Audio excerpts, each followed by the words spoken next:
I've been riding motorbikes for less than a year, and a mate handed me the keys to this, the BMW M1000R Competition. It's one of the fastest bikes ever built. 205 horsepower, winglets, quick shifter. It'll do 170 miles an hour and then some. But here's the twist. When I started the engine, it didn't scare me, not even once. So to explain what riding this bike is like, I've brought with me some hot sauce. I've also got some tortilla chips and some yogurt. This isn't a review bike, this is my mate's.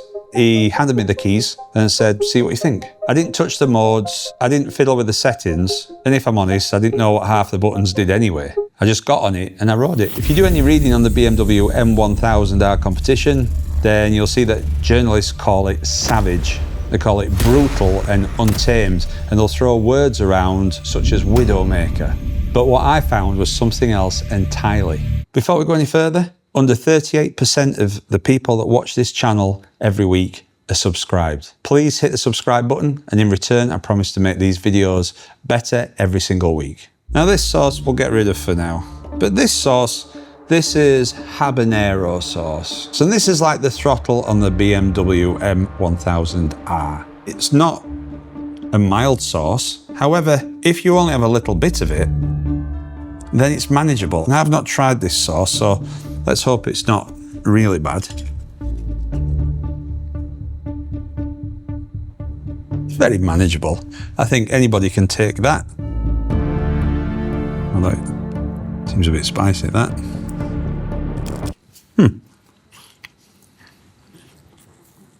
So that's like first gear. Low revs, nothing mad. So riding on these roads, this bike felt easier to ride than some of the A2 restricted bikes that I've tried in the past. It's got a smooth clutch, linear throttle, light handling, and the brakes, yes, they are M brakes, but they don't bite unless you really snatch them. And if you're gentle with the throttle, just like that little dab of sauce, everything's fine. And the rider aids don't kick in, and that's where the yogurt comes in. Now this yogurt represents the rider aids, and I'll be using this in a little bit just to try and show you how you can dampen everything down. The rider aids sit quietly in the background just like a lifeguard around a pool, and if you get into trouble, they'll kick in. The yogurt represents the rider aids. If the heat gets too much, I have a scoop of this and I'm out of danger. And honestly, this isn't as hot as I expected. Just like the bike, if you respect it, it doesn't bite. At this level, the engine growls, but it doesn't bite back. So what happens if you open the bike up a bit? Well, that's like taking a bigger dab of sauce. Now, to have that much sauce is a little bit crazy. So what I'm gonna do is I'm gonna add some rider aids and put some yogurt on. Hopefully, this is still manageable. And it is. So hopefully you can see just how much of the habanero sauce I put on there, but because I put the yogurt on, I can still talk to you. Because the yogurt, just like the rider aids, just calms things down a little bit. What I started to realise was that the electronics on this bike is like an invisible instructor. You feel like the bike's watching out for you, and it's catching you, and it's monitoring your stupidity before it gets to dangerous levels. There's no doubt that this bike is quick, but it's not frantic. It's definitely not like some of the other nakeds that I've ridden before. While some bikes want to test your limits, this bike wants to teach you where the limits are. And here's where I'm going to lose some of you. I think this is the best bike that I've ever ridden. And it's not because it's the fastest, or loudest, or newest, or most expensive. It's because it didn't try to embarrass me. It didn't need to prove anything. It's refined, it's calm, it's respectful. And honestly, it is the easiest bike I've ever ridden. Everything about it feels dialed in. The clutch, the throttle, the balance. It's like the whole bike is waiting to see how much you want to push, and then it responds with grace. There's no fight. All the drama that you hear about, it's optional. If you want lunacy, just twist harder. If you want poise, be gentle. This bike adapted to me, and it would adapt to you. It's not a monster, it's a mirror. Now let's talk about speed. I know that if I yank the throttle back quickly, it's going to hurt me. At my level, that would be like glugging down something hotter, such as scorpion pepper sauce. Now that wouldn't be brave, it would just be stupid. It'd be ego. And here's the thing. Scorpion pepper sauce looks just like habanero sauce. It's the same colour, it's the same texture, but it's a totally different beast. And that's just like the BMW M1000R Competition. It looks calm, you could argue it sounds manageable, but somewhere deep in the rev range, around 9,000 RPM, BMW's shift cam kicks in. Let me put this simply, it's like the bike's engine has got two brains, one for cruising and one for chaos. Below 9,000 RPM, it uses a chill cam. Valves open small for short bursts. It's smooth, efficient, just like the habanero with a bit of yogurt. But above 9,000 RPM, you get a full load of scorpion pepper. Boom. The cams shift sideways. Suddenly, the valves open wider for longer. It breathes deeper, hits harder, and the power surges. It's like a sauce that changes heat halfway through chewing. Now I've got 2 more tortilla chips here, and I'm gonna put raw Scotch bonnet on one.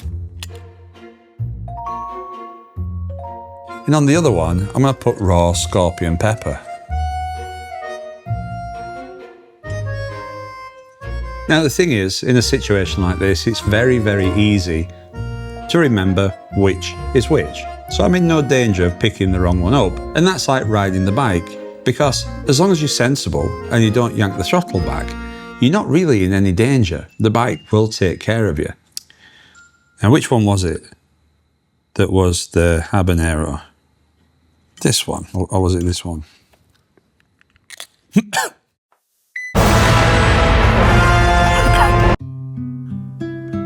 This bike costs over £25,000.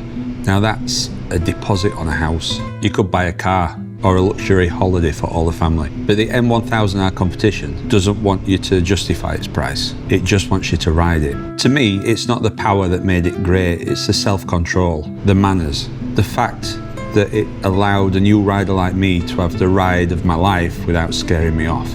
Yes, it's fast, eye-watering fast, but it's never unpredictable. The quick shift is perfect. The suspension, it's firm but forgiving. Would I buy one? If I had the money, in a heartbeat.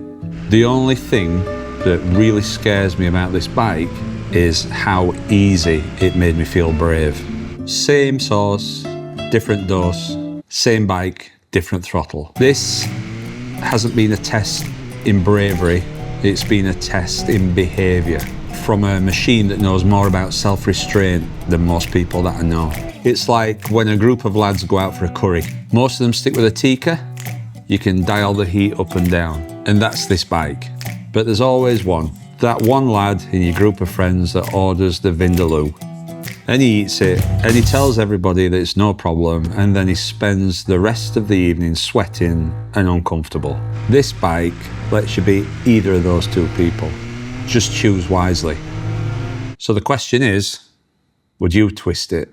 I want to thank you, the viewers, for letting me ride the last 3 bikes. Each one has taught me something. Carol's Triumph was brilliant, but it caught me out. As some of you pointed out, I hadn't ridden that style of bike before. Given more time, I would have adjusted and seen just how fantastic it really is. The VFR, that was something else.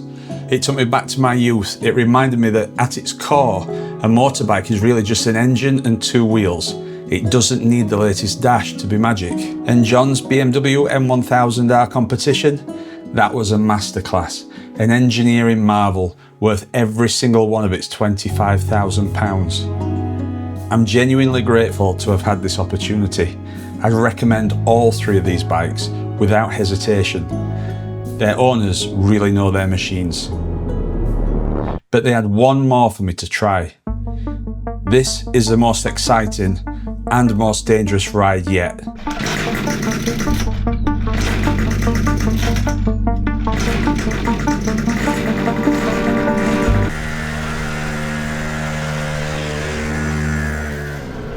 Coming up next, I'm riding a dream bike for many. But then again, they say don't meet your idols. You might just be disappointed.